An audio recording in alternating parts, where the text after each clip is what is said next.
Yeah, definitely. So I think Paris Hilton actually, recently shed some light on some of these schools in her documentary, This Is Me.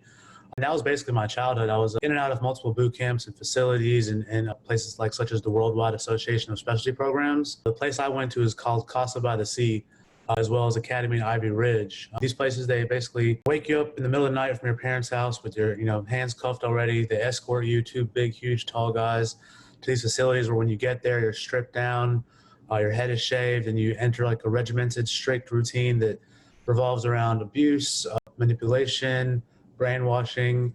Many of these places have changed their names now, due to allegations of, child abuse, torture, rape, numerous other things. Paris in her documentary goes into it a bit as well. For me, it was a lot of physical abuse. There was a lot of mental manipulation that kind of, played out how I would think about things later on in my life, how I made decisions. A lot of my big fears, my limiting beliefs, came directly from there. Mm. I mean, I never really, dealt with too much of it until recently as an adult because, so much happened in my life later, as far as, the near-death experiences, having half my face, broke off, being thrown into a concrete sidewalk, and then eventually prison as well.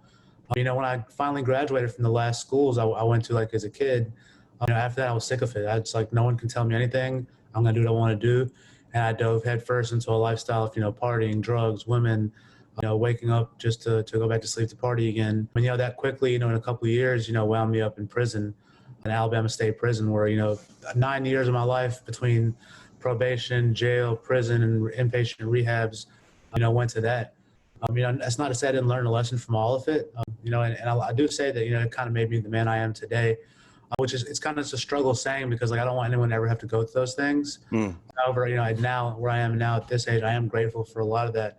It really, really taught me a lot. It really made me a tough guy. It really made me understand the highs and lows of life and how low you can actually go, believing negative things about yourself or kind of playing and feeding into society roles of, dope boy, party animal, playboy, whatever you want to call it. And that's what that was my identity.